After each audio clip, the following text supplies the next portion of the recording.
Imagine this. You've lived on a piece of land, maybe even built your home or business there for decades. Generations, perhaps. And then, seemingly out of the blue, the government steps in, declares, this is ours, always has been, you need to leave.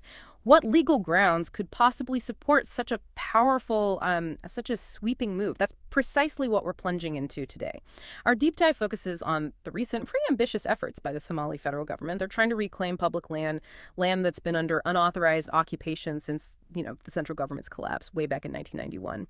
To help us navigate this really intricate legal landscape, we're relying heavily on the insights and analysis of Abdullah Huwabro. He's a master of law, a legal researcher, a scholar, and we're also looking at an article laying out Somalia's specific legal framework for this land reclamation.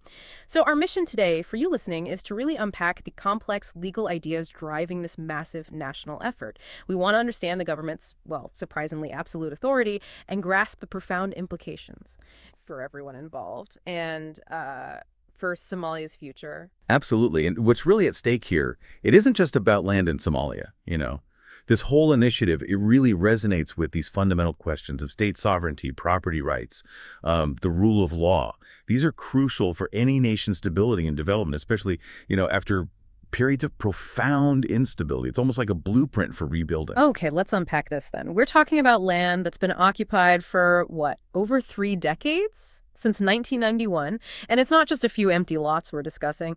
We're talking about everything from former government buildings, public plots, land once used for ministries, official functions. It's huge, sprawling. So the big question is, how can the state possibly reclaim land that's been in private hands, sometimes, for so very long? It feels, counterintuitive. It does feel that way on the surface.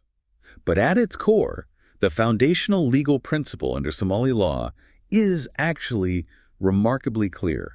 All public land, and that includes properties previously used for government offices, it remains the legal property of the Somali state. Full stop. Think of it like a national park or something. Just because someone camps there for ages doesn't make it theirs. This applies universally. Doesn't matter who occupied it or when they started. No private individual, no former government official.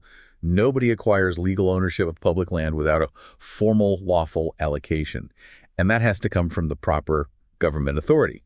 Occupation alone. It simply doesn't confer ownership, or any legal right for that matter. Right. Okay. That makes sense conceptually. But it immediately brings to mind that legal concept many people know or think they know, adverse possession. The idea that if you openly use someone else's land for a very long time without permission, you might eventually claim ownership.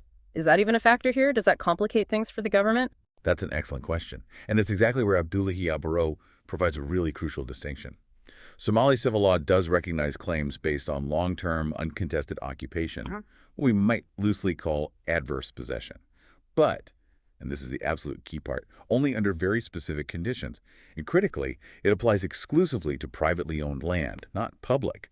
As Yabaro himself clarifies, he says, Somali civil law recognizes possession over time in private disputes where ownership is undocumented and not contested. Oh, okay. Private disputes only. Exactly. But here's the real aha moment for you listening.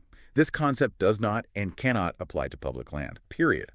Public property is held in trust by the government for the benefit of all citizens. It simply cannot be lost or transferred through occupation or informal use. Doesn't matter how long. It's like trying to claim ownership of the air just because you've been breathing it a long time. It belongs to everyone. That's incredibly clear. A really fundamental legal line in the sand.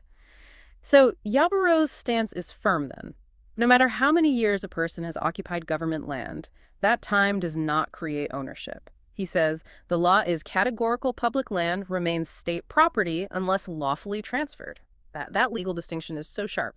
So with that clear, who exactly feels the immediate impact? Who's affected on the ground by this policy? Well, this clear distinction means several specific groups of occupants are directly affected, yes. This includes individuals who've simply been residing on what turns out to be public land.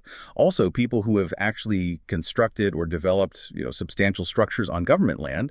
And notably, former ministers or other public officials who might still be occupying ex-government offices or housing. Okay, wait.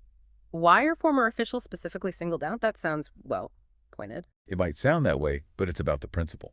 Many former officials, maybe after leaving their posts, just continued to occupy government compounds or housing. This went on well into the post-1991 era.